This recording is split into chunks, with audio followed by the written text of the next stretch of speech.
I'm just really upset. We trusted the defendant, and it seemed like he ghosted us. I didn't ghost them, Your Honor. I actually ended up in the hospital with COVID, and I had a flesh-eating skin infection. I almost lost my leg. I go back to the studio and it's trashed. My equipment is broken, there's food everywhere. I'm not paying Mr. Williams anything. I didn't trash your place. I don't know what happened to your equipment, but dude, it wasn't me. Plaintiffs Natasha Silverberg and Michael Agudo never received the extra-large massage chair they ordered. They're suing for a refund of $4,852. Defendant Michael Bands claims it's the vendor that sent the wrong chair. He says he owes nothing. Please raise your right hand. Do you swear the testimony you're about to give is the truth, the whole truth, and nothing but the truth? I do. I do. The Honorable Judge Jerry Springer now presiding. Good morning, Your Honor. Morning, Najee. How are you? I'm doing well, Judge. Thank you. Good. This is case number 055 on the docket. Thank you, You're and welcome, Judge. welcome to all of you. We have the plaintiffs, Natasha Silverberg and Michael Agudo, and you are suing the defendant, Michael Bonzi, for $4,852 for a massage chair. Go ahead, Natasha and Mike. We are here because of a massage chair that I bought from Mike from Holy Sheets. From where? From Holy what? Holy Sheets. Oh, Holy Sheets. I thought I heard it too, Judge. Yeah. Okay, no, because, yeah, okay. Holy Sheets, is a company that sells bamboo sheets and pillows along with the product that we're here for, which is a massage chair. This is not your average massage chair. As you can see, you have a picture of it. This massage chair massages your body from head to toe. It turns upside down, has Bluetooth connectivity, so you can play music while you're relaxing. We purchased this chair in December, but previously we had met him at a mall. He had just opened up his store, and he sold many different products that we had purchased from him. And he is a very friendly, informative guy, which we really loved. That's good. When we purchased this chair in December, he informed us that the ones that he has at his store are not good for my weight or size. So he had to look for a vendor, one of his vendors, and they found one to accommodate me. We purchased that. We received that chair in January. He had his people come by, assemble it, and to our disappointment, unfortunately, this chair did not fit me one bit. You made it clear, and the defendant understood that you would need a large size chair. Okay, and continue then. When they assembled it, and we saw that it didn't fit me, I called the defendant, Mike, and he came by to look at it, and he agreed that it was pretty small, and he was wondering why. Unfortunately, when the chair came, and the plaintiff knows because we looked at it together, I probably couldn't have put a 10-year-old wrapped in Vaseline and squeezed him in there. It was just a very tiny chair. It was not represented as to what it was represented to me when I researched. And it doesn't come with a bottle of Vaseline, I assume. No, sir, that would have been extra. Yes.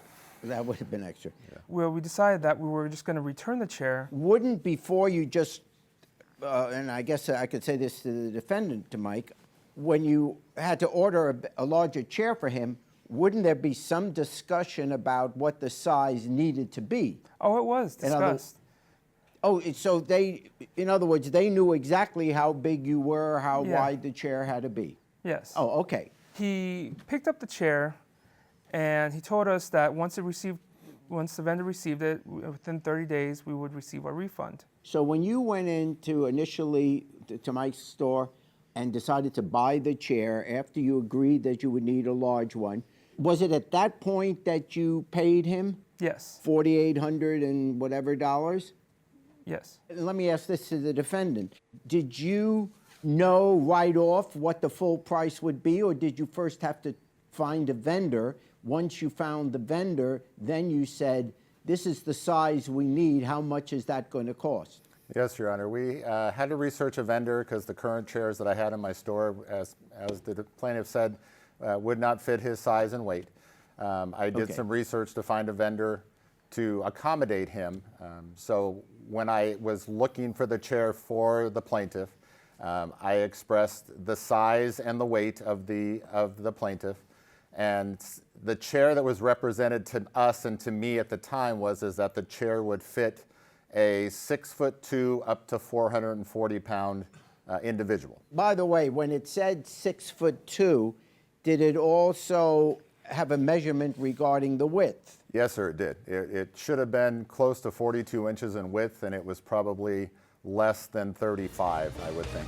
Did you then get on the telephone with the vendor? We agreed that it was not the chair that I was represented to them, and it was not the chair that was represented to me.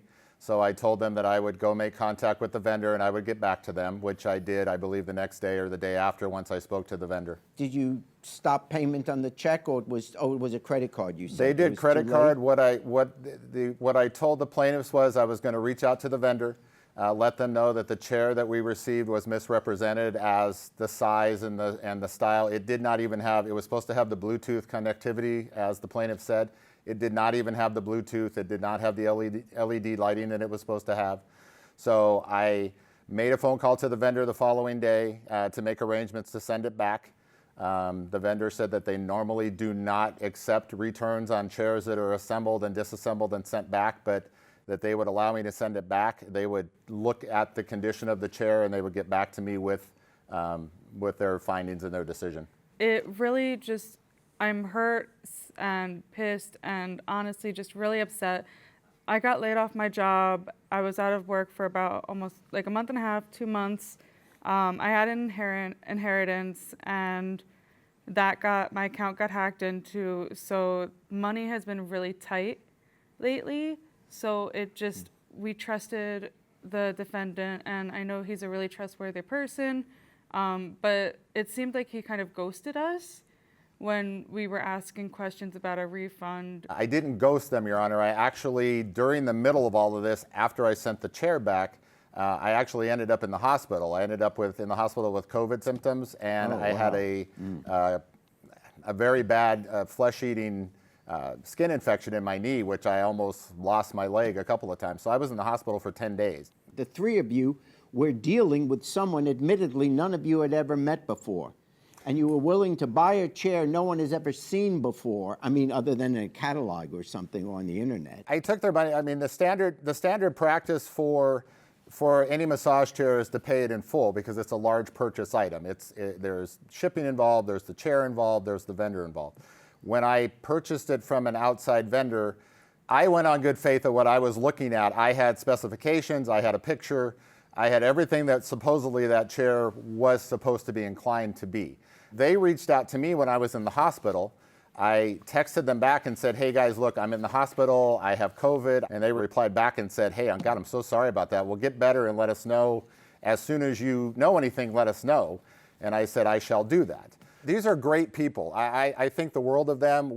As they said, we had a great relationship. We were close. They came into my store quite often. They spent a lot of money with me. They bought a lot of other product besides the massage chairs. I gave them several things for free just because they were great return customers. It was great for my business that they were that loyal to me. What is the vendor saying to you? I haven't heard from the vendor. I haven't heard from the vendor at all, Your Honor. I don't even know if they're still in business, so I have no idea. I mean, they could be like everybody else and be closed down. So they basically have your money or have the plaintiff's money, and we don't even know where they are. I don't know if they're still in business or not. I've tried to contact them on 2 or 3 separate occasions since I've been out of the hospital and since I recovered.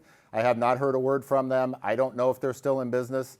I mean, many people aren't anymore, including myself with this whole, pandemic and situation. In this case, recognizing the difficulty that Michael was in with their health and everything and with COVID, and I'm not saying we can't have some time period, but it's clear to me that there is no conceivable legal theory by which the plaintiff wouldn't be entitled to money back for a product he and she never received. When you pay $4,852 to a business to get a chair, no matter how the chair has to be gotten, they are entitled to believe that for that $4,852, they will get the chair they all agreed was the chair they would purchase, and if the chair doesn't come in, then they get their money back. There's no way I can keep that money from them. So therefore, what? I'm making my judgment. What? Well, I was just saying, I was just going to mention, okay, never mind. It's all right. It's okay. Sorry. It's okay. I mean, you know, sometimes learn to take yes. Okay. Okay. Judgment for the plaintiff in the sum of $4,852. So I'm sorry that it had to happen this way, but I am glad it worked in our favor. I feel that the judge's verdict was fair. I have thought all along that they deserve to have their money back. Plaintiff Sheldon Williams says his friend trashed his recording studio. He's suing for $5,000 for damages, broken equipment, and lost wages. Defendant Roosevelt Cobb says the plaintiff's studio was a mess before he ever used Raise your it. right hand. He claims he owes Do you nothing. swear the testimony you're about to give is the truth, the whole truth, and nothing but the truth? Yes. Yes. Thank you. Good morning, Your Honor. Hi, Najee. This is case number 110 on the docket, Williams versus Cobb. Thank you. You're welcome, Judge. I see we have here the plaintiff, Sheldon Williams, and you are suing Roosevelt Cobb for $5,000 for studio damage, broken equipment, and lost wages. Sheldon, what is your case? I met Mr. Cobb Yes. in 2005. I just moved to Georgia. He's a musician. And he reached out to me. He needed a place for his groups to record and shoot their video because he knows those are some of the services that we offer. So we had an agreement from February to May. He would use my studio for $1,000 a month, which came up to $4,000 total. And that was only for the rent that I pay for the building. So I wasn't even charging him to use my space. Never got a dime. So the end of May, I go back to the studio and it's trashed. It's trashed. My equipment is broken. There's food everywhere. It's not true, just Your Honor. trash. You're suing him for damages done to your studio on one particular occasion. So we're talking about he came over, you're saying he was there and left the place a mess? He had control of the studio from February to May. So if he was there for one day or from up to May, that was his time to use it. Was he the only one using the studio for those 3 months? No one else was in the studio? Yes, I left it in his hands. I had a key. He was the only one that had a key. When you show me these pictures, the only things I see actually damaged, because you can't sue someone for lack of neatness, but in terms of damage, Right, but the only thing I see is the computer and the keyboard. And I'm not even suing for my computer because I'm not trying to get over on him. We were friends, but it's just like the stuff that I really need to work is gone now. In June, he was supposed to pay me the money, and I haven't heard anything from him. Let me give Roosevelt a chance to respond. You heard what he said. I'm not paying Mr. Williams anything. I was needing studio time because I was managing a group at the time, and Mr. Williams had something on Facebook, said he had a studio, whatever he's renting out. So I got in contact with Mr. Williams. He allowed me to use the studio. The agreement was once I finished the project, which took a while. Yeah, and we still haven't seen no money. Hold on, Mr. Williams, let me Probably finish. Let me wasn't finish, good. sir, thank you. Once I finish the project, then I'll pay him $4,000. I did say that I would pay him $4,000 once I finish the project. So I really didn't get to finish the project because Mr. Williams called me and was like, I trashed his studio and I broke his equipment, which is a lie. You know, I did have to use a keyboard maybe once or twice because the group that I was managing, they wanted me to add a couple things, they wanted me to take away a couple things, which is, you know, what you do as a producer. But I never broke his thing, so I don't know who knows. Maybe the cleaning people did it, or maybe he had somebody come in after I left. I was only there like 5 hours a day, Your Honor. Over a 3-month period. I wasn't there just for one day. I mean, it was like maybe I was there for like 3 days out of a week or 2 days out of a week. You know, I wasn't there every I get day. it. What did you want to say, Sheldon? He was the only one in charge of the studio from February to May. When I got back in May, this is what I came to. We had an agreement that he would pay me money in June.